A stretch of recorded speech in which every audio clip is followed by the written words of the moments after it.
It's sports. It's business. It's actually the Sports Business Lounge. Hey everybody, it's November 2nd. I'm Patrick Risch. Hope you guys are ready to get to school today, but I will say you will have to forgive me if I'm a little bit tired. You see, I just flew in from Philadelphia. I was at Andy Reid's house partying last night. We had a surprise visitor as well, the Swiss Miss, Martina Hingis. After her recent troubles, she gives a whole new meaning to the phrase, hitting the lines.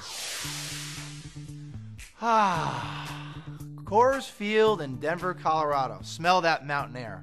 It's where baseballs fly and pitchers die. Though the Rockies didn't win the World Series, their historic run to the Fall Classic will certainly pay dividends for the next few seasons. Recently, when the World Series has featured an unexpected participant, the franchise values of those teams have increased by an average of 36%. Because this amazing Rockies run will translate into higher ticket sales next year, greater sponsorship rates, as well as higher local media revenue, the Rockies could see their value climb from $317 mil to $430 mil in just 1 year. From a financial perspective, that's going to create a new Rocky Mountain high for Colorado baseball.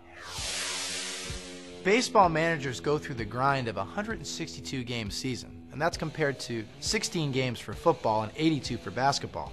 So you'd think baseball managers would make more money. Not true. Baseball managers averaged $1.3 million in salary in 2007, whereas the average NFL head coach earns about $3.2 million, and their NBA counterpart averages nearly $4 million.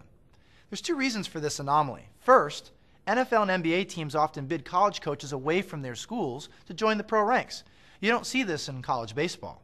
Secondly, with baseball's minor league system, there's so many qualified managerial candidates in each team's farm system that salary growth is reduced. But let's not start mailing food stamps to these baseball managers just yet. I mean, after all, Joe Girardi just signed a $2.6 million contract per year with the Yankees, and Joe Torre just yesterday signed a $4.3 million annual salary with the Dodgers. So it's pretty clear that not all baseball managers are paid like average Joes. So guys, do you take pride in your endowment? Well, so do college athletic departments. According to Forbes magazine, the most well-endowed college athletic departments from 5 to 1 are number 5, Florida, $82 million. That's enough to help them become the first school to hold both the football and men's basketball championships in the same year. Number 4, Michigan, $85 million.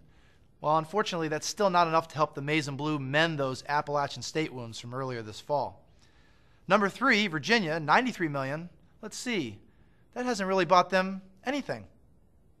Number 2, Texas at $98 million. Indeed, everything is bigger in Texas. And the top school with a $105 million budget, that's right, the Ohio State University. No wonder the Buckeyes keep beating the Wolverines every fall in college football. Ah, poor Lloyd Carr. The NBA season tipped off on Wednesday night, and some of us can finger roll. You gotta love these team marketing slogans. In Boston, it's think big. In Houston, it's time. And in Memphis, hey, new game. In Atlanta, it's please come watch us play even though we stink. So what were the hottest ticket prices on the secondary market for home openers this week? According to StubHub, the average ticket price for the Lakers home opener against Houston was $123. That's about $10 for each missed free throw that Kobe had that night.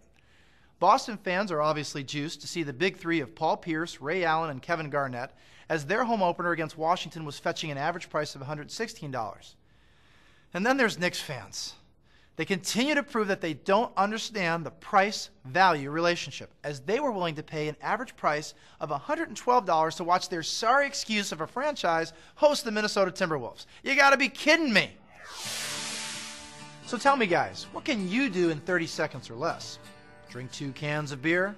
Wolf down 3 ballpark franks like Kobayashi? Or maybe you get rejected by that blonde at the other end of the bar. Happens to me all the time. When it comes to the cost of ad time during major sporting events, how much is 30 seconds worth? Well, 30-second ads for last week's World Series averaged about $400,000 per spot.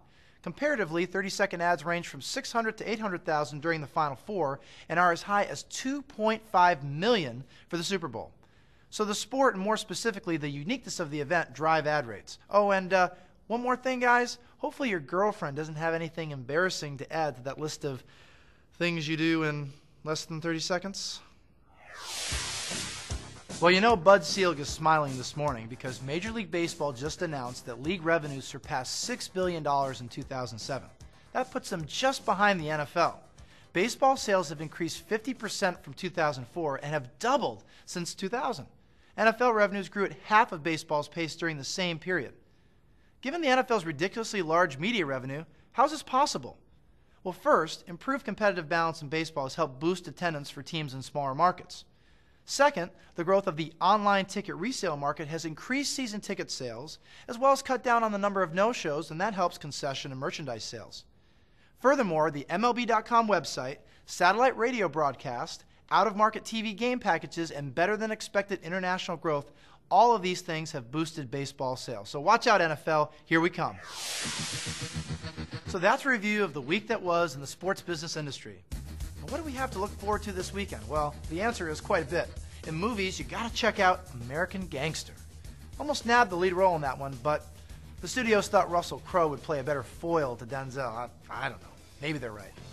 In music, who among us doesn't want to run with the devil and watch David Lee Roth as Van Halen tours the East Coast? And in sports, you're not from this planet if you're not psyched, super psyched about the Patriots-Colts game on Sunday. And we got a little appetizer on Saturday with LSU Alabama and Arizona State Oregon. So that's all from this week's edition of the Sports Business Lounge. Class dismissed. Have a great weekend and keep your eye on the prize.